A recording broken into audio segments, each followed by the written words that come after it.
Hello, apa khabar? Selamat datang and welcome to Virtually Peranakan Fest 2023, celebrating our colorful culture. Welcome to our festival. My name is Alvin Un, the organizer and host from Peranakan Sayang. This is our fourth year of this annual online festival to keep our culture alive and kicking, and it is for Peranakans, Babas and Nyonyas around the world. Do say hi in the comment section and do tell us where you are watching this live stream from. I hope you all have been well. Semua baik-baik, sehat. And for this session, I must also say Sawadee-kap. So thank you so much for joining us, Kamsia. And I'm very happy to join me as co-host for this particular session. I have my kawan from Malacca. He's my co-host. He is Baba Cedric Tan. Hello, Baba.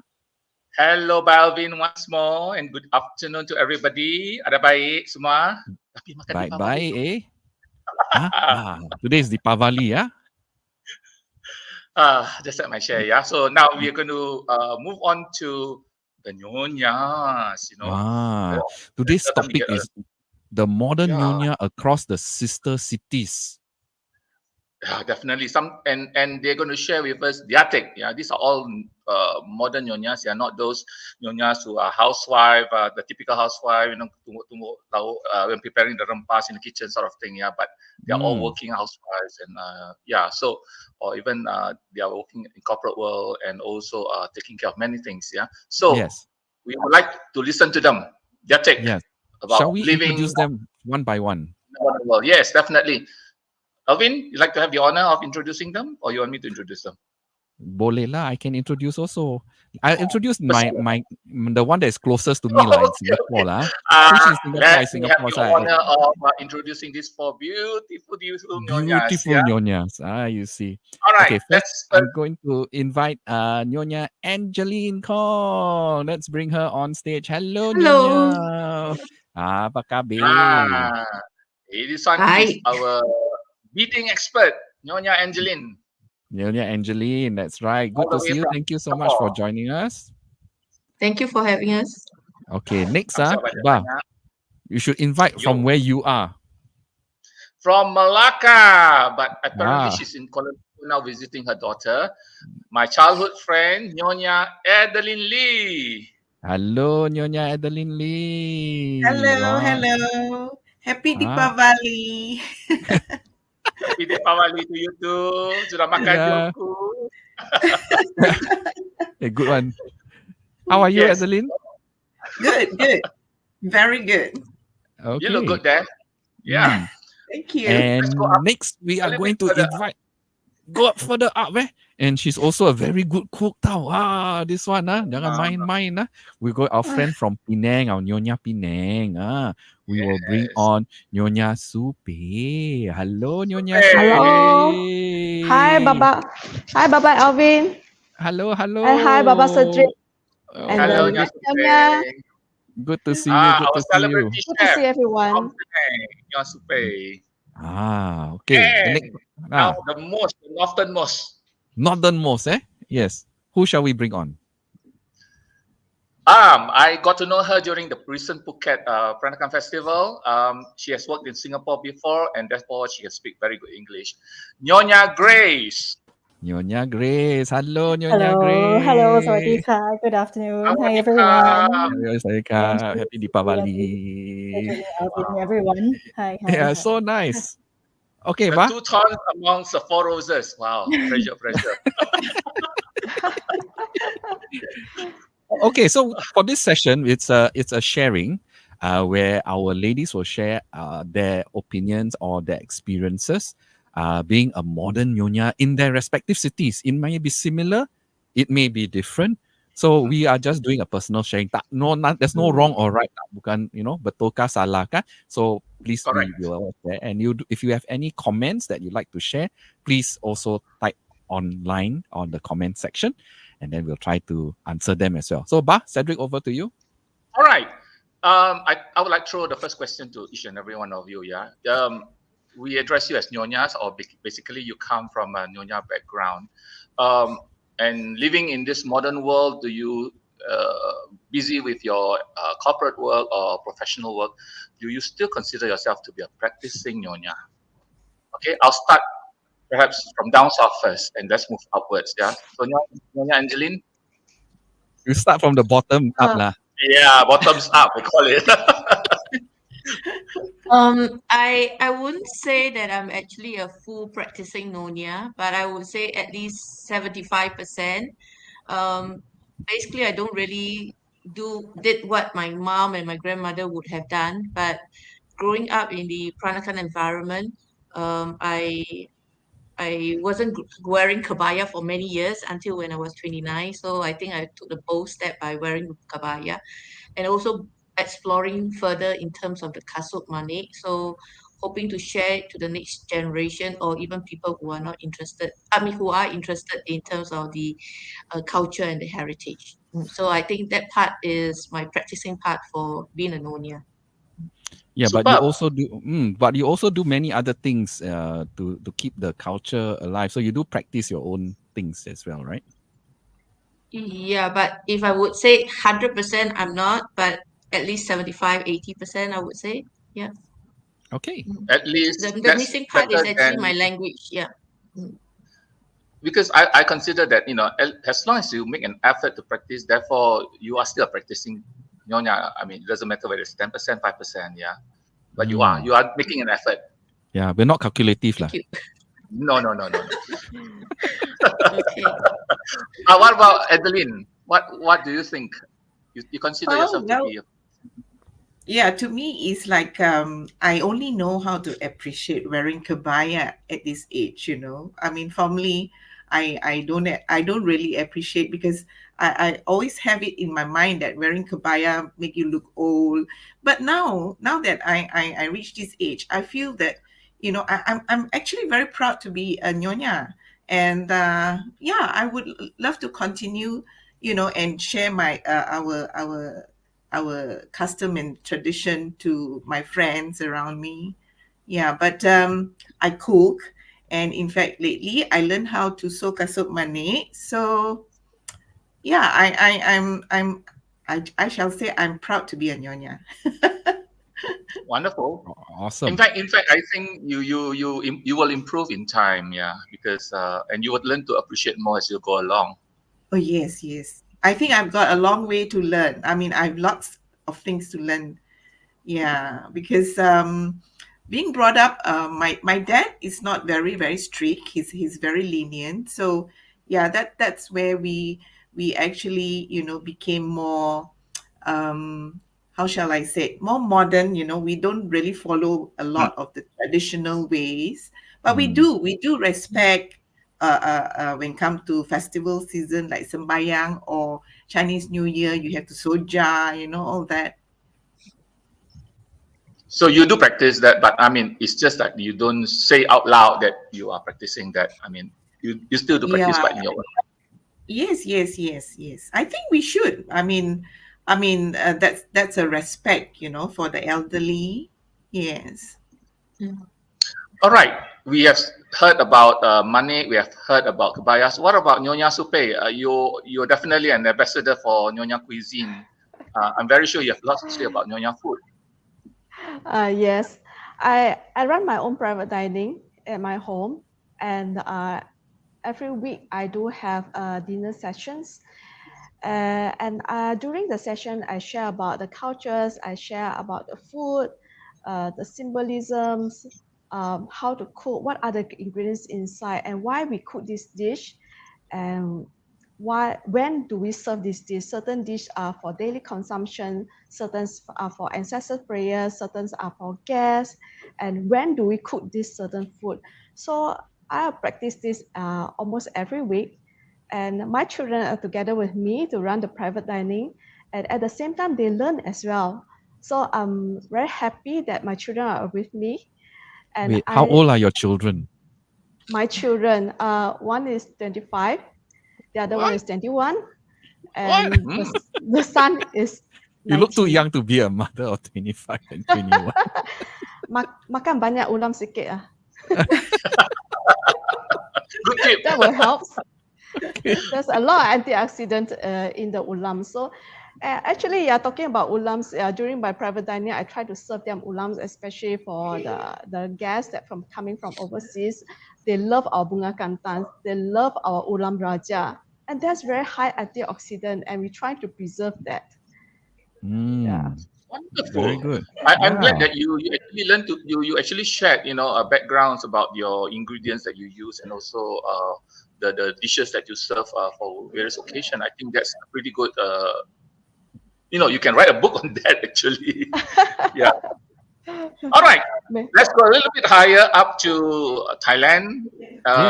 Our Nyonya Grace. Oh, Yes. hi, hi, สวัสดีค่ะ. Right. Hello. So, yeah.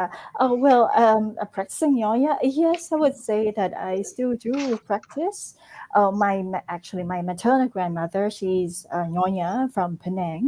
And if I were to trace back on my father's side, my paternal, his great grandparents, they are actually Peranakan as well, and they are based in Satun province.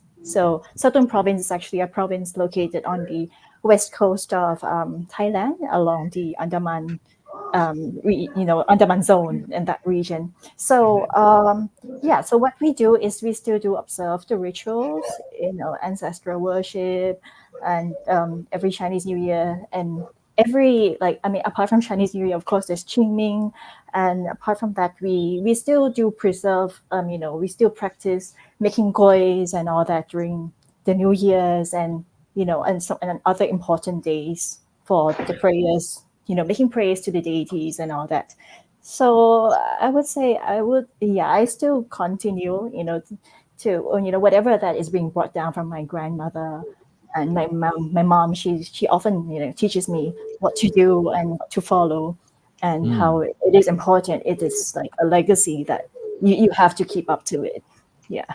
Very good. Do you realize that when you try to follow your elders, especially during trying to practice all these customs and rituals, it can be very tedious. Yeah. As a modern nyonya, in your case, would you try to improvise any of these practices in the future? Or right now, are you already making shortcuts, or shortening the process of, for example, preparation of food, or laying a table, or lessening the amount of food on the table? What's your Okay. Previously, when I was young, when I was like at the age of like around 8 to 10, I see that our prayer tables is like quite large, with a lot of food being served and all that. So now it's been lessened down, but of course there are things that has to be there, and we still keep it there. But other than that, like in terms of the quantity, yes, we do lessen it down. The process itself, we do shorten it a little bit. No, the thing is that because we have, our family is big, and everyone are like traveling elsewhere already. Some are in the overseas, so we did try to shorten the process down a little to accommodate and adapt to the current changes. But no matter, even though we shorten it, everybody still still thinks of our ancestors, and still respect. So that respect, so that due respect is still accorded to your your ancestors, but making note about that in the sense that you don't really then cut really short, or change your elders, your seniors. True. Yeah, no, we don't. Yeah.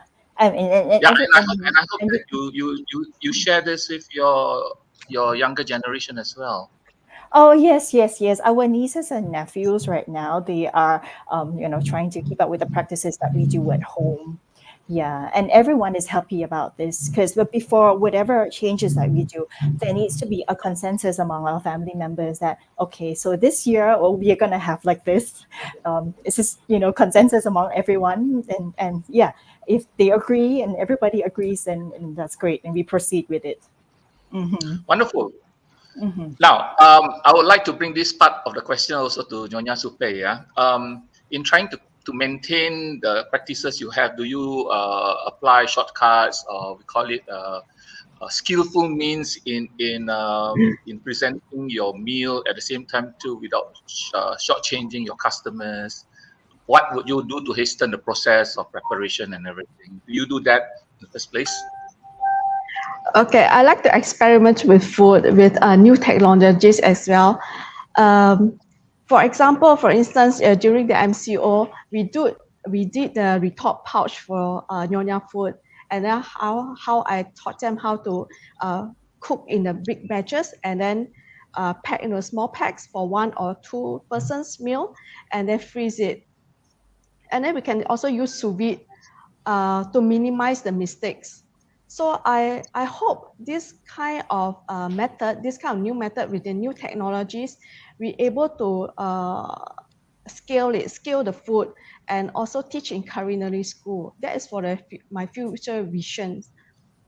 And for my own family traditions, like ceremonies and ancestors prayer, we scale down a little bit because we always cook a lot of food, and it's going to be a lot of wastage. Sometimes you give those prayers, after prayers food, especially ancestors prayers food, to somebody. There are people that pantang and not to eat it. So we scaled down a little bit for my own family, so just not to waste food. It's modern In your, practicalities. yes, I agree with that. I mean, in my home too, we tend to scale down, or else at the end of the day, you look at the same food and you eat that for 3 meals. It's like, not again, not sort of thing.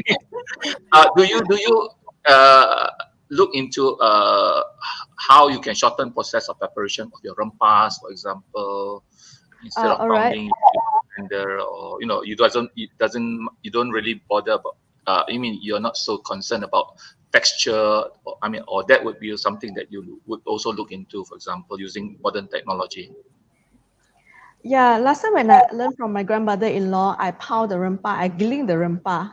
So with the modern technology, we have a Thermomix, we have a good blender, we have coffee maker to grind our rempa. That helps a lot. Today I'm going to teach the people, the students, how to grind the rempa using the traditional way, I think nobody wants to learn. Even the tumis rempa alone, you can tumis it for half an hour, or you can make jihu cha. You can tumis stir fry the jihu cha for 2 hours, and nobody wants to stand there and stir fry the jihu cha for 2 hours. It's really painstaking. It really, people will say, wasting of time. Rather you cook for me lah. That's the answer. So with the controlling of using the technology, it helps. You can actually work it out to get the texture that you want.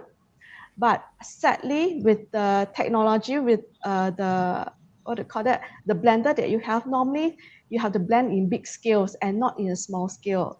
So normally how I teach a student is you blend in a big scale, then you tumis it, then you portion it out and freeze it.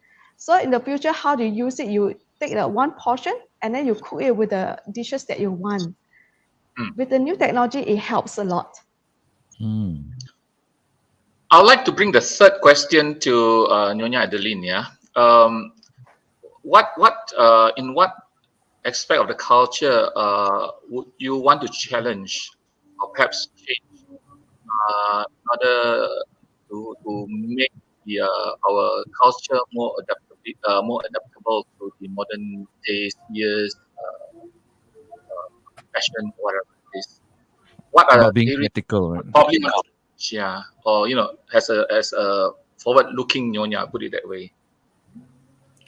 Well, I think especially like kebaya, we can actually change a little bit of, instead of wearing it with sarong, we can wear it with jeans, and instead of having a normal sleeve, we can have a broad sleeve. I think it would be nice, and more people will be able to accept it, rather than, because kebaya, I feel, is like showing off your shape. So there can be like those, slightly a line cut kind of kebaya for those who's big in sizes. Yeah, and I mean, of course, we will still keep our traditional wear, but we can introduce it to everybody, for everybody to wear as a different design with the sulam, and things like that. Even the sarong, because in fact, if you actually see the olden days, the sarong is just to ikat, right? But now they have like sarong kipas, they have every kind of design, So and you can also ikat it as a pario. So it's I think it will be very interesting for the young ones to actually carry on wearing kebaya, but not only on festival or any special occasion, but you can still put it on, any time of the day. What about Nyonya Angeline? Yeah, let's look into your beading issue. Yeah, uh, is there any techniques that you want your students to learn in a way also to shorten the process of beading, and especially like designs on the kasut manik? What would you probably advocate to them that for them to show their personality in the products that they produce? Okay.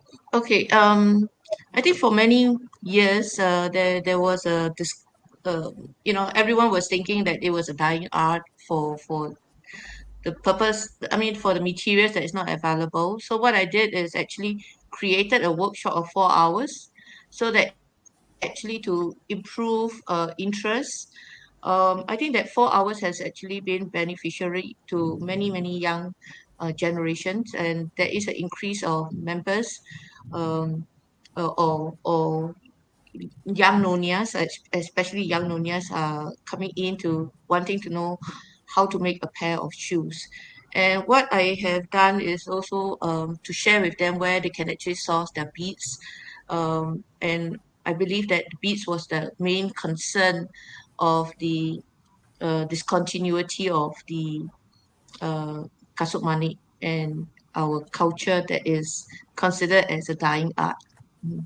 So hopefully, the source of beads is available now online. So I think people can go online to do a search and purchase. That will help in terms of the continuity of beading. Would you face or do you face any criticism or backlash for wanting your students, if they want to try something different, like beyond the conventional kasut manik look, I believe I've seen a few very non-conventional manik looks. I mean, what has been the response like from the public? I I have received many positive feedbacks actually for those that are new creation. I think you may have actually seen in Nonia needlework, one of the design that is actually a seahorse, and one is actually a dog. One side, the other one is a different type of dog, actually been done by students on the first project. So these are all their designs, and it's not the conventional uh, Peranakan beaded shoe. But there are students who actually wanted to do the traditional way, like the designs that from their grandmother or even from the mother. I have students who actually on their third generation did the same pair as what their mothers and grandmother and grandmother and mothers did the same pair. So three generations had the same kasut money. Oh, interesting. I've seen kasut manik like half manik, half leather sort of thing, which is also like, well, something that is not typical. But I think if without all those changes, probably I mean, it's just like to be the same old look to the kasut manik. I don't know. What do you Right. think about that? I think we have to go into a modern stage, and but also teaching those who are interested in terms of the the culture, the history of the beats, history of the style, and I think whether they're going to be creative in whatever style come out to be, it is their own creation. So and it's their masterpiece. So I think that is a matter of respect of their masterpiece. So I'm open to creativities, but I would like to retain the tradition part of the the kasut manik to some extent by doing the traditional way designs and teach them the basic first before they expand to somewhere different or their own creation. I think your most important takeaway from your sharing here is that you must know your past, yeah, understand the past, learn, Right. and having understood the past, then you equip this knowledge in yourself, and then that's where you apply all these techniques and the knowledge that you have to do something which is very more refreshing. So having mentioning this takeaway, I probably want to ask Nyonya Supe, because when we talk about food, especially when you want to experiment, you definitely get a lot of comments, and yeah, food especially, yeah. When we talk about fusion food, things can go confusion, yeah. So what's your take about that on Nyonya food? Okay, there are always two sides. One is a traditional one, the other one is a modern one. Okay, the traditional ones sometimes they don't agree with the methods that I create, but without let them knowing how you prepare the food, you serve them, and then after they taste it, approve it, then you tell them this is your method. That's one of the way to Reverse let them way. try. Yeah, the reverse way is like, can you accept? Is this good? Is it good enough for you? Is this original for you? Is it traditional food to you? Or yes, then I say, okay, this is a method I have changed. So that's a ways that they will be amazed. It's like, wow, you can do something like this, something innovation, but you still maintain the original dish. Well, for the modern ones, of course, it's easy. When you go to culinary, everything is modern. So I embrace the innovation. Okay, I like to look at every 2 years, we have a Penang culinary competition, Penang Battle of the Chef. Okay, they have innovates into something fusions, something nicer, and it's always accepted by all the culinary students. So I would say that when you innovate or modernize certain things, okay, you still have to keep the root. You still have to keep the traditional taste. You back to the basic first before you go into innovations. So again, to understand again your roots, yeah, that's I think the same takeaway as Nyonya Angeline. You need to understand the past. Having understood and comprehending the past, then you can then apply this knowledge into what you do. Now, coming to two areas where we tend to be very conservative, Malacca and also in Phuket area in Thailand. Yeah. First of all, I like to ask this question to Nyonya Adeline. Yeah. Do you face issues, especially from your peers or from your elders, when you try to be seen more accommodating to changes in the way you practice your culture? Yes and no, because sometimes they will tell you, you cannot go against this and that, but slowly, it takes time to educate them.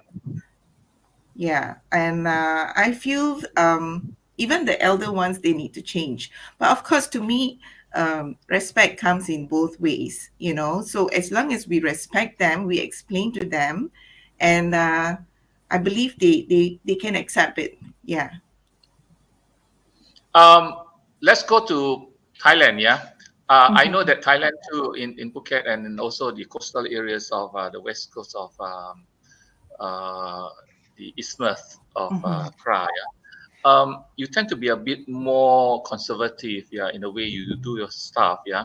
But people like you, having traveled worldwide and living in big cities, and trying, of course, to suit changes into your life, what would your elders say? Do they encourage you to change, or they say, no, you still need to follow this, or else if everything is watered down, then what else is left behind? All right. Okay. So I think very similarly, like Adeline mentioned earlier, is to find consensus in between to compromise each other. of course, there are certain things that you need to have new adaptations of technology, such as having social media to connect and make everyone understand about our culture and all that, right? So the elders, they may not understand on this, but then eventually, after you try your best to explain to them, let them have an awareness and let them be involved. So involvement is the key, and once they are involved and they know that, oh, this is actually one of the good way to connect with people, to carry out things, to spread to spread the Peranakan cultures outright, then they would eventually accept that. Yeah. So it does take time, but I'm sure that you really have to slowly immerse in, and yes, time is taken. Yeah, but then slowly it'll be there. I mean, you'll reach the Yeah. goal. We Now, need to educate them slowly. yes, Adeline. Yeah, sometimes change you cannot change too quickly, too suddenly. It'd be too shocking for them, right? Yes, of course. Gradual changes. Mhm. Yes, must take place gradually. But of course, I think with a bit of nudging as well as sort of telling them, what you plan to do, that probably would help them as well to be able to cope with changes as well. Change is always constant. Yeah, that's the Mhm. only rule in life. Change Yep. is constant. If we don't adapt quickly to changes, we'll be left behind. Exactly. Okay. I'd like to throw this last question to every one of you. Yeah. Now you have seen, as I mentioned, changes that have taken place in your society, in the things that you love to do, in whatever that you see in the culture. Yeah. As a modern nyonya, what would you want to share or maybe to transmit to your next generation? To make them aware, to make them relate to the culture, so that they too can carry the flame of their Peranakan culture to the fore. Okay, let me start off with the most progressive country down south, Angeline. Maybe I can share a little on my mama side, because my mama would remind me that I'm actually a Peranakan. And when my niece and nephew was born, I started to do the same. I did the same by telling my niece and nephew that they are also Peranakan. And so when it comes to the younger generation, I always would like to tell them that they have a roots to remember, and that future is also very important because they're going to uphold that roots. Um, so and even though we don't really practice the usual Peranakan way, household like cooking or even speaking at home in Baba Patois, but no matter how, the culture, the heritage is still there, and they are part of their heritage and culture. So my niece and nephews will actually be able to see that they are connected to somewhere along the roots of Peranakan. So hopefully that this also will come to more families to share about their so-called history and stories about their families. I think in the Peranakan household also that we are very afraid to share about our stories. So sometimes I always tell my Peranakan friends, I say, remember to ask your mama or your grandpa if they are around. Please ask them about stories, and that's what I did with my grandmother. So that's my sharing for the younger generation, to ask stories about their past. Thank you very much, Angeline. That's a beautiful take. Yeah. Let's go to Nyonya Adeline instead. Yeah. From Malacca. I know that you come from a pretty uh, conservative family, I must say. Yeah. Initially. Yeah. I know that now that, but your dad has given you so much leeway in wanting, in allowing you to be yourself. Yeah. So let's say Yeah. I'll throw you the same question. Yeah. What would you want to share with your next generation? Yeah, with the hope that they will carry the flame of the Peranakan culture in their own way. Well, I think Peranakan cuisine is actually very important because I think The younger generation, because they are so busy with work and things like that. And Peranakan cuisine are actually quite difficult to prepare. But I still think that there are many people who love our cooking, our spices and all that. So yeah, I would also teach them how to cook the Peranakan way, and also the culture, to respect the elderly, and especially like Chinese New Year, we don't forget to soja, and when come to prayers, we need to respect, regardless of any religion, whether you're a Christian some days, but we still have to do our customary of prayers to our loved ones. You brought up the issue about respect. Would you consider respect to be the core practice of our Peranakan culture, irrespective what religion or what beliefs that you have? Yes, of course. To me, respect is very, very important. Yeah. And I think we Peranakan, we have very good mannerism in that way. We respect the elderly. Not like some other families. They just call by names. Things like that. And we also address our uncles, our aunties accordingly. To our paternal or maternal side. Yeah. Yeah. So Celia has the same feelings. I think one of the things that's important is to teach youngsters to call their family members by rank title. That's what holds the family bond together. This Yeah. feels more traditional culture that makes one feel a part of the Peranakan family. Correct. Yeah. Correct. You don't just call auntie or, so, and especially now, like sometimes sisters, they just call by the name, unlike before, it's like, Tachi, or Cheche.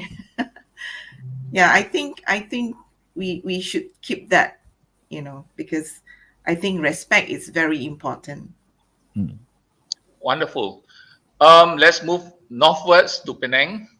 Nyonya Supe, I'm very sure you have lots to share about what you transmit to your next generation. I've seen you, knowing that now you have your children to help you, but what else would you want to see in them in order for them to be the ambassador for Peranakan in the next few years? All right, I'm the first generation in my family that documents all the recipes in soft copies. So they already they're going to have all the recipes, all the grandmother's recipes. So food culture is always the easiest method to teach them about cultures.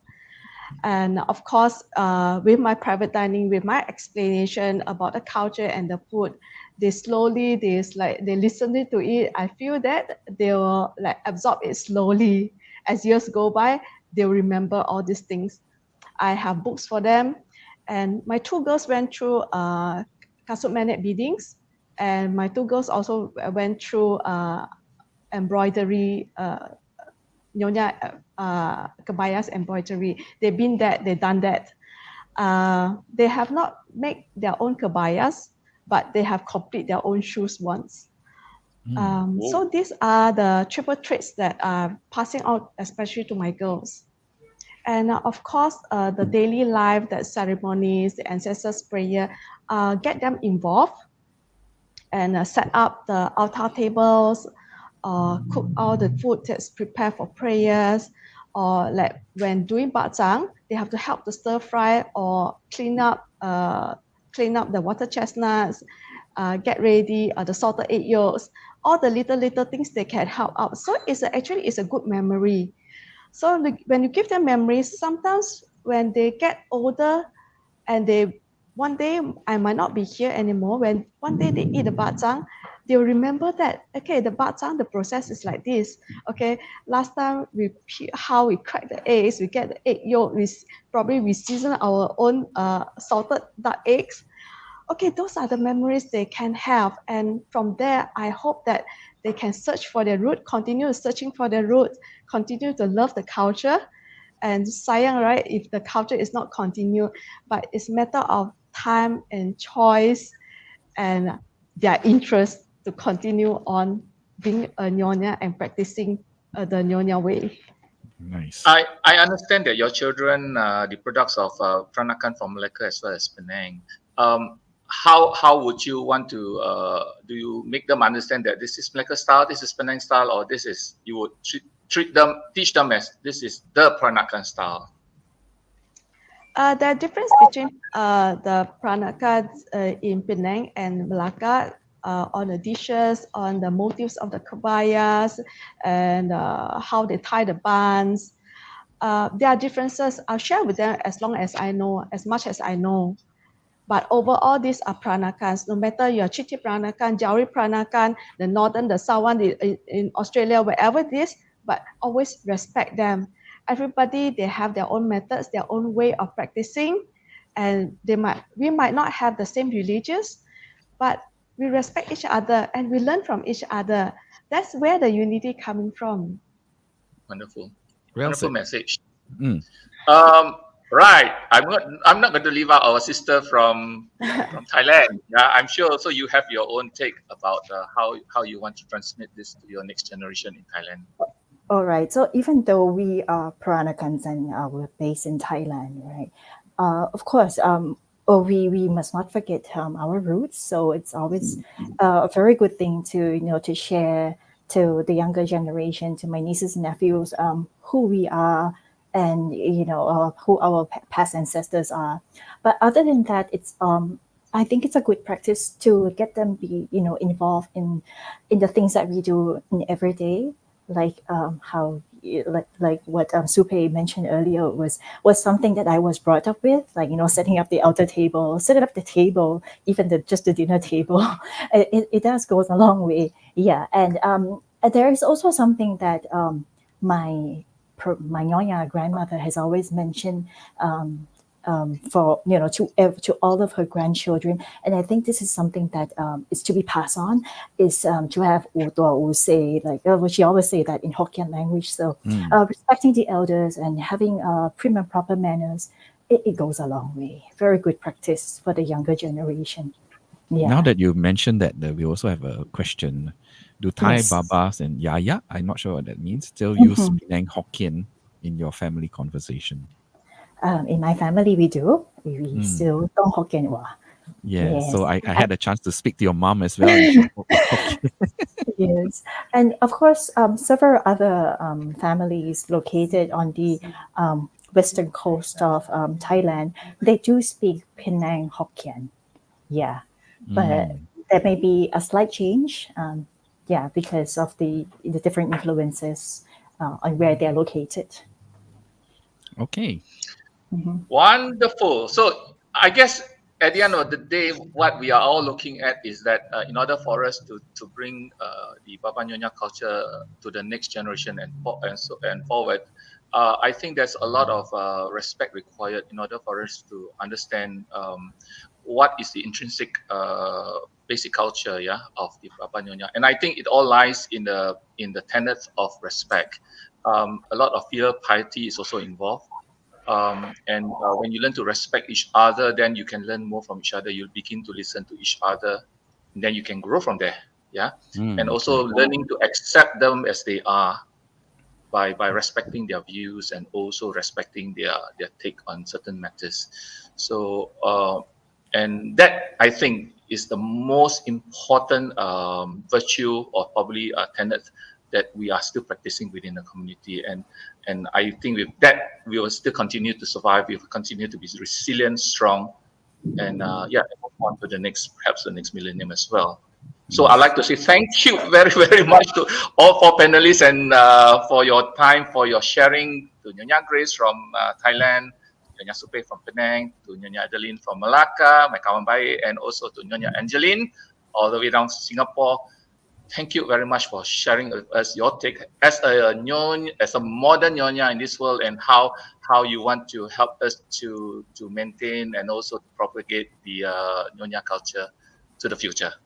Okay, All back right. over to Alvin. Thank Thank you. you. ขอบคุณ Thank you Thank มาก very you. much. you. Yeah. Thank you. Thank you very much, everybody, for that wonderful session. Thanks, Ba, Cedric, for hosting this session. Now, that's the end of this particular program. Certainly hope you enjoyed it. Do follow our Facebook page and subscribe to our YouTube channel. Our next and final program is going to start pretty soon at 5 p.m. Singapore time, GMT +8. It's Mari Hwahi Dipavali. It's going to be a whole program of fun and lots of singing and fun. It's going to be a lot of laughs. So please click on the next program link to join us. This has been Virtually Peranakan Fest 2023. My name is Alvin Un. I will see you soon and thank you, everybody. Bye-bye. Bye bye. Thank you very much, Bye. everyone. You.